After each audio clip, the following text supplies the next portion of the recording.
कुछ हद तक दल बदल पे कुछ काम हुआ कि अटल बिहारी वाजपेयी ने प्रधानमंत्री बनते ही सबसे पहले ये घोषणा की अहमदाबाद में लाखों लोगों के सामने कि मैं दल बदल पे पूरी रोक लगाने जा रहा हूँ। लेकिन झूठा मक्कार निकला कि वहाँ से वापस आकर कुछ महीने बाद 50% रोक की, शायद 50% रोक की बात हुई, जबकि वहाँ पर इतने लाखों लोगों की जनता के बीच में उसने एक घोषणा की थी कि मैं दल बदल पे पूरी रोक लगाऊंगा। तो इससे साबित होता है कि वो कितना झूठा और मक्कार आदमी था। उसके लिए मैंने एक दोहा भी लिखा था, निर्लज मुखबिर पियक्कड़ दुराचारी वहारे युग पुरुष अटल बिहारी।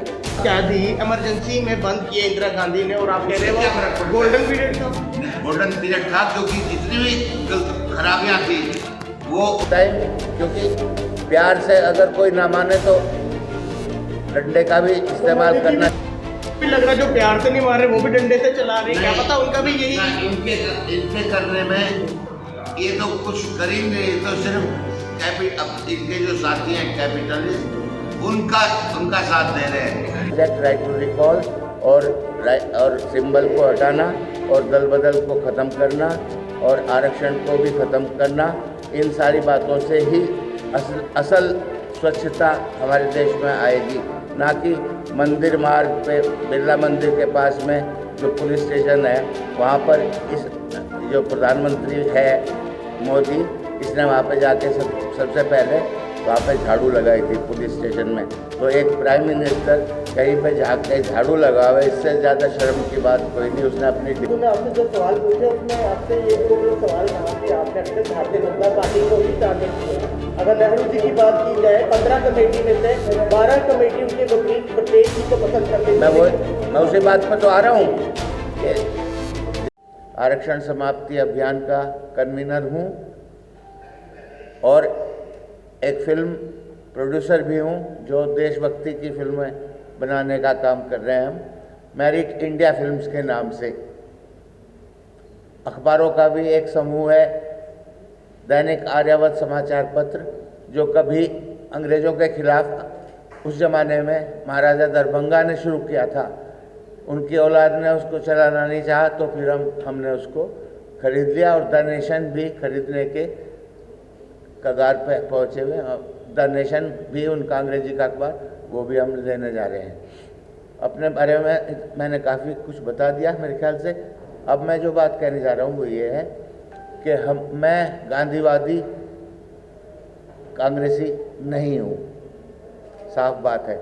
मैं नेताजी सुभाष चंद्र बोस का अनुयायी हूँ, यानी एक क्रांतिकारी हूँ, गरम दल का हूँ। फिर भी मैंने भारत जोड़ो यात्रा में शामिल होना अपना फ़र्ज समझा और उसके लिए 25 तारीख से मैं और मेरे साथी, मेरी पार्टी के महासचिव मिस्टर आर.डी. शर्मा, हम लोग डेरा डाले हुए हैं जम्मू में। 25 तारीख से संभव नहीं हो पाया क्योंकि रास्ता ख़राब है, नहीं हो सकता। तो फिर हमने यही तय किया कि हम 30 तारीख को कल सुबह या आज शाम को श्रीनगर की फ़्लाइट पकड़ के वहाँ पहुँचेंगे और कल के जो क्लोजिंग सेरेमनी है भारत जोड़ो यात्रा की, उसमें शिरकत करेंगे। अब रही बात मेरी हमेशा की गतिविधियों की, ये तो भारत जोड़ो यात्रा आज कल समाप्त हो जाएगी, लेकिन मेरा तो काम है राइट टू रिजेक्ट, यानी नोटा को जीतने का हक दिलवाना, जो अभी तक बदमाशों ने अभी तक नहीं किया है। चुनाव आयोग और सारे पॉलिटिशियंस लीडर्स की मिलीभगत से ये हो रहा है कि नोटा को जीतने का हक नहीं मिल रहा। जिस दिन जीतने का हक नोटा को मिल जाएगा, चाहे वो सुप्रीम कोर्ट में हमने मुकदमा डाल रखा है उसके सहारे हो या कैसे भी हो, या जनता भी हमारे साथ इतनी आ जाए कि इनकी मजबूरी हो जाए कि नोटा को जीतने का हक देने के लिए ये मजबूर हो जाए, तो रियल पॉलिटिकल रिवॉल्यूशन हमारे देश की राजनीति में सच्ची क्रांति आ जाएगी। गंदे लोग बाहर होंगे राजनीति से और अच्छे लोग, चाहे गरीब हों वो अंदर आएंगे, तो गंदे बाहर और अंदर आएंगे अच्छे लोग। तो वो तो हुआ राइट टू रिजेक्ट यानी नोटा। दूसरा हमारे मांग है राइट टू रिकॉल, यानी अगर कोई गलत आदमी जीत करके विधानसभा या संसद में पहुंच गया तो उसके इलाके के वोटर्स को ये हक मिलना चाहिए कि वो बड़ी संख्या में एफिडेविट चुनाव आयोग को, इलेक्शन कमीशन को सबमिट करके और अपनी गलती मान करके और ये कहें कि हमें इस आदमी की ज़रूरत नहीं, ये माफिया है या ये गुंडा है या बलात्कारी है, हम इसको बर्दाश्त नहीं कर सकते, इसको बाहर का रास्ता दिखा दिया जाए। वो है राइट टू रिकॉल। और तीसरी मांग है हमारी कि ईवीएम मशीन में से कोई पार्टी का या किसी का, जितने भी प्रत्याशी हैं, जितने भी कैंडिडेट्स हैं, उनका चुनाव चिन्ह यानी हाथ, हाथी, फूल, जितने भी चुनाव चिन्ह हैं इनको तुरंत हटा दिया जाए। आगे से ईवीएम मशीन में या बैलेट पेपर पर चुनाव चिन्ह बिल्कुल नहीं होना चाहिए। अभी होता ही है कि वोटर्स को ये भी पता नहीं कि कौन आदमी है जो जिसको वोट दे रहे हैं, वो बस चुनाव चिन्ह को देखकर ठप्पा मार के बाहर आ जाते हैं। वो बंद होना चाहिए। तो उसके लिए हमने सीधी सी बात कही है कि चुनाव चिन्ह की जगह प्रत्याशी का फोटो ईवीएम मशीन में या बैलेट पेपर पर लगना चाहिए, जिसको पहचाना जा सके कि ये पैराशूट से उतर करके आया है, जैसे सनी देओल, जैसे गौतम गंभीर, जिनका पॉलिटिकल या सोशल फील्ड से कोई काम दूर का भी नाता नहीं था, उनको सीधे पैराशूट से वो जंप करके आ गए और एमपी बन गए और एमएलए भी बन जाते हैं। तो वो बंद होना चाहिए बिल्कुल। उस फोटो को देख करके वोटर पहचान सकता है कि ये भला आदमी है, अच्छा आदमी है, मेहनती आदमी है, जनता की सेवा करने वाला आदमी है, या ये कोई गुंडा मवाली माफिया है।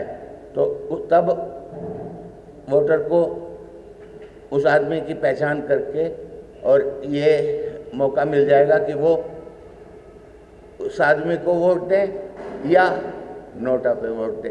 मेरा कहना है कि अगर कोई भी कैंडिडेट अच्छा है, भला है, काम करने वाला है, ईमानदार है, तो वोट उसको जानी चाहिए।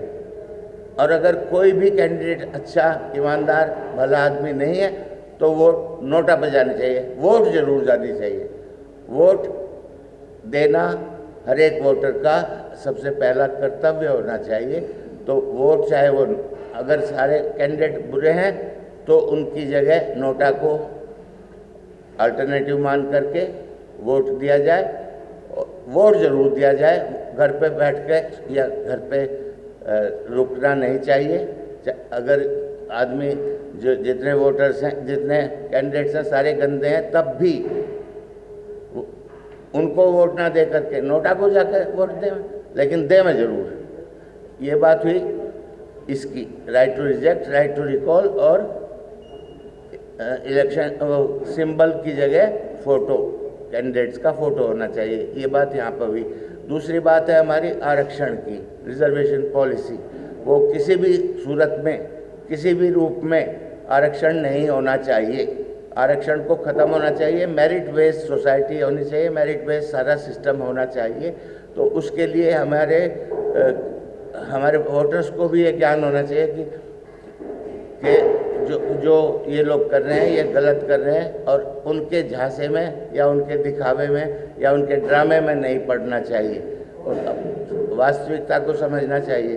तो अगर जिस दिन आरक्षण खत्म हो जाएगा, आरक्षण नीति चाहे वो आर्थिक आधार पर हो चाहे किसी भी रूप में हो, आरक्षण यानी रिजर्वेशन हर हाल में एक बहुत बड़ी बीमारी है और इस बीमारी का इलाज होना चाहिए, इसको ख़त्म होना चाहिए। ये बात हुई आरक्षण के बारे में। तीसरी बात है दल बदल।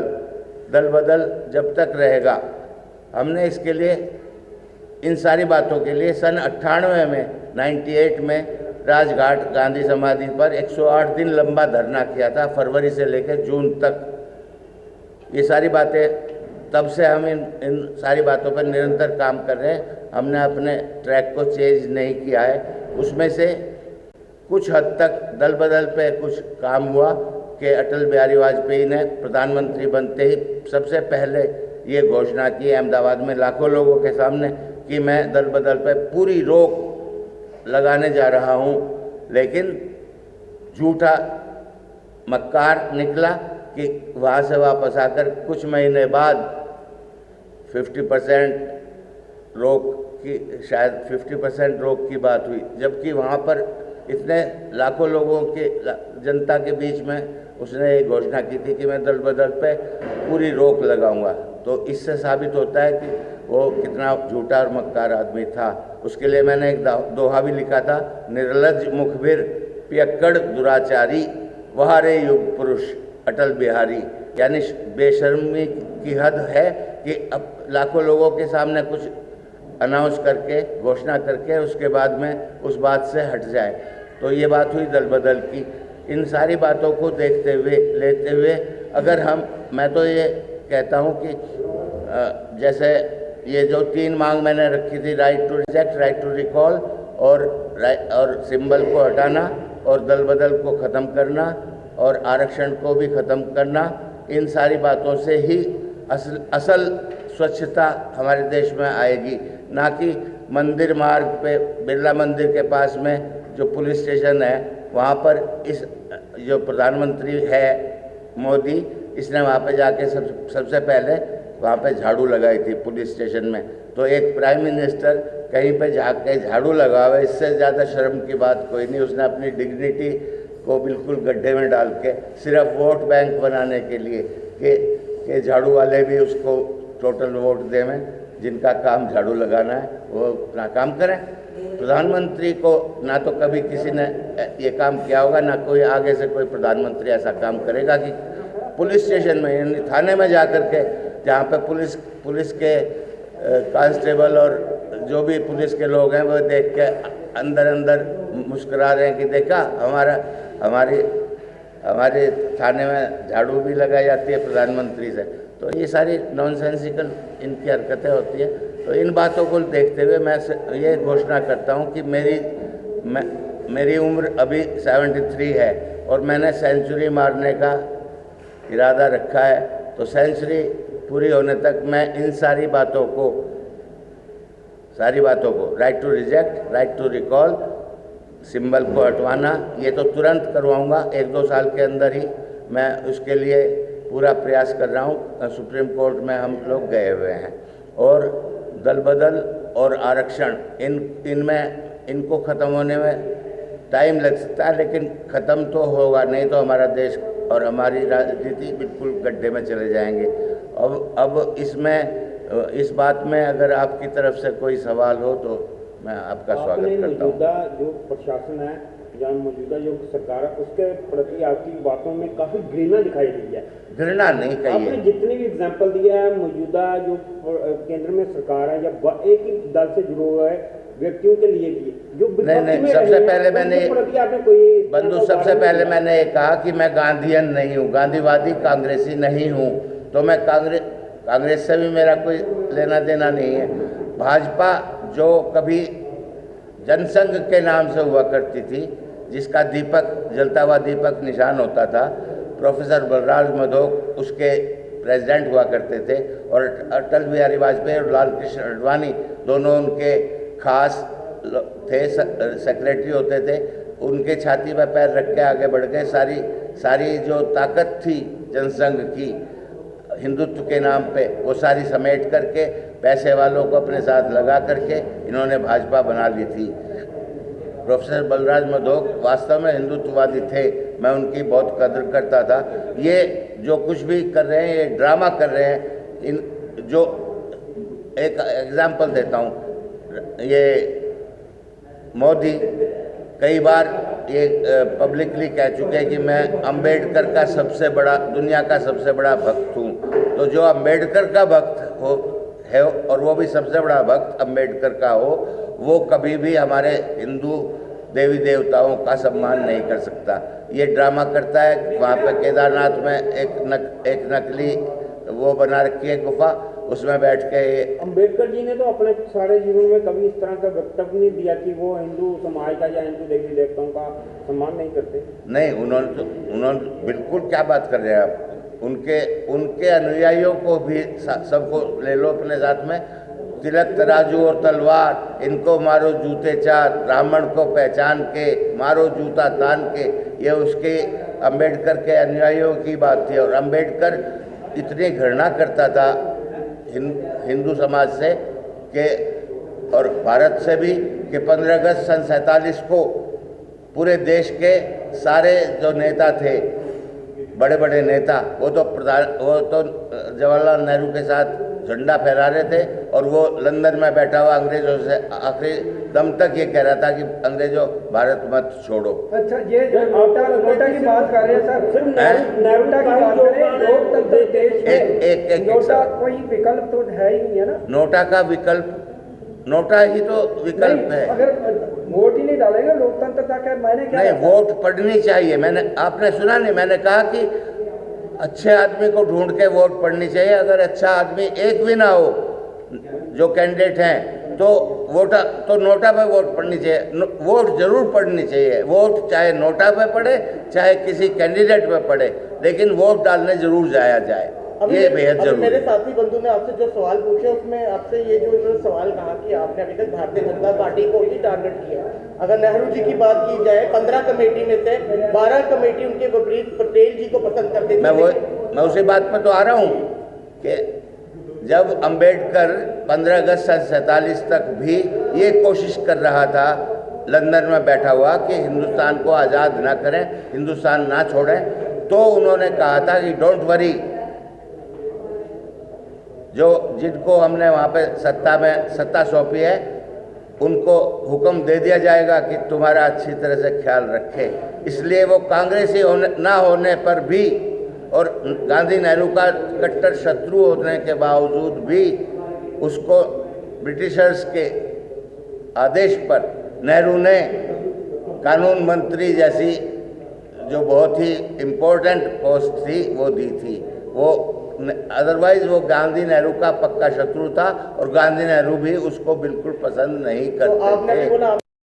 यात्रा का साथ दिया, तो एक कहावत है, लाइक ग्रैंडफादर लाइक ग्रैंडसन। तो आपको राहुल जी और नेहरू जी में कुछ फर्क दिखा? नहीं, संजय गांधी जो था वो मेरा पक्का मित्र था, और अगर वो होता तो इस देश में कोई समस्या होती ही नहीं।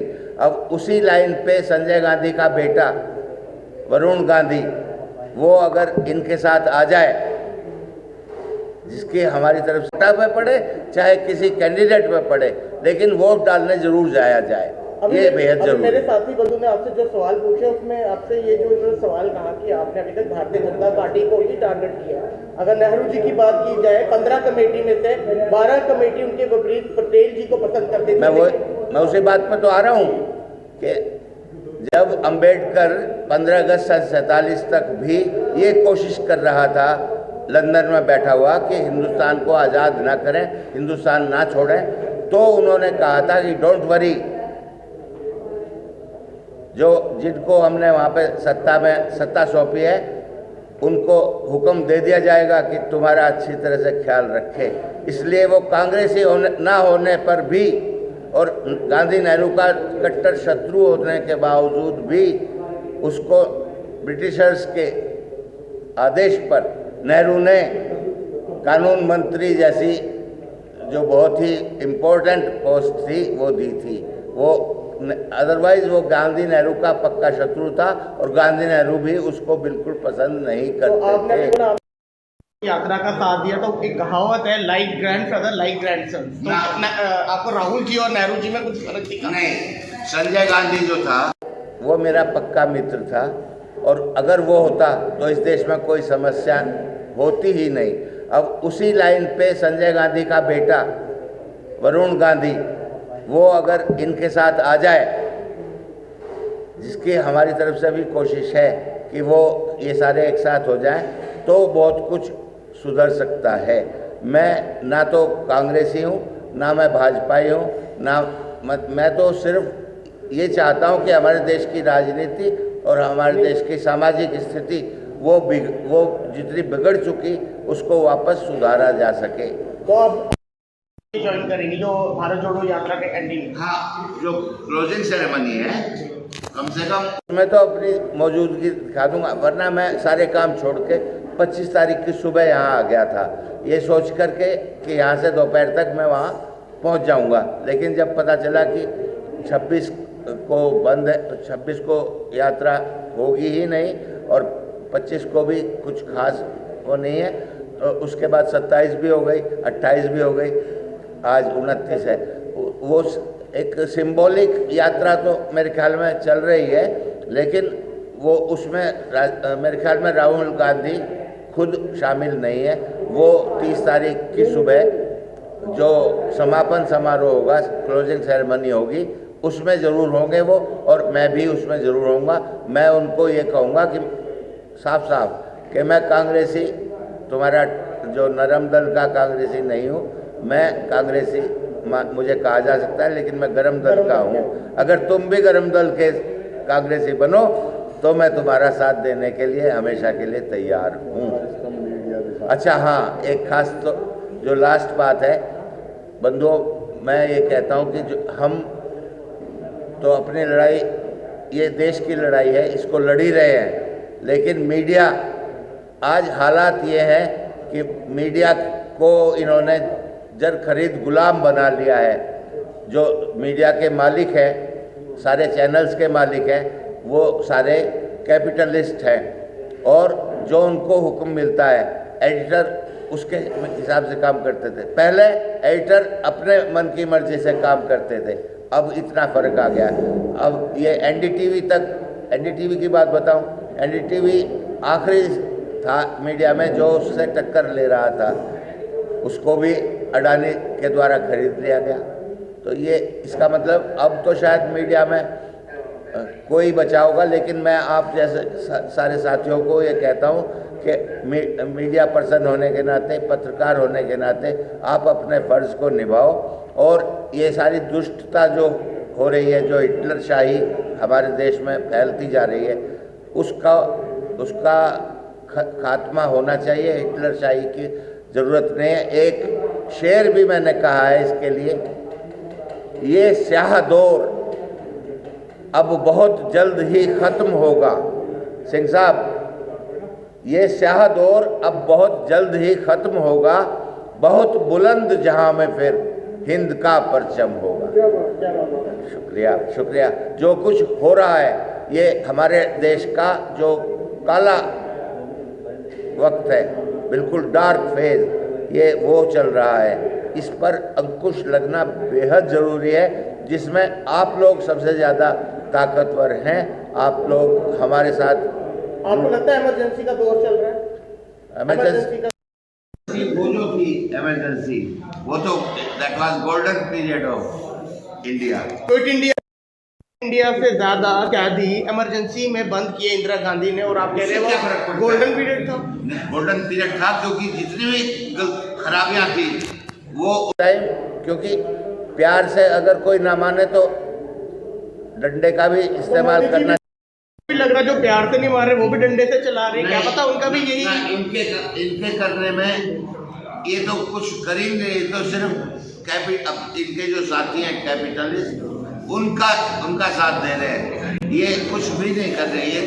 ये इस बात को नहीं समझ रहे कि इनका फर्ज प्राइम मिनिस्टर के नाते वो है कि इनको अपना फर्ज निभाना चाहिए। मुझे इनसे नफरत नहीं है, मुझे इनकी जो एक्टिविटीज है, इनके हाव भाव है, उसके लिए मैंने इनको एक चैलेंज भी किया कि मेरे साथ मानसिक और शारीरिक दोनों तरह की कुश्ती कर लो।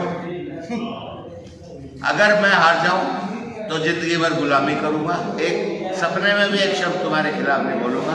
और जिस दिन, और अगर मैं जीत जाऊं, जो मैं जीतूंगा ही, तो मुझे अपने लिए कुछ नहीं चाहिए।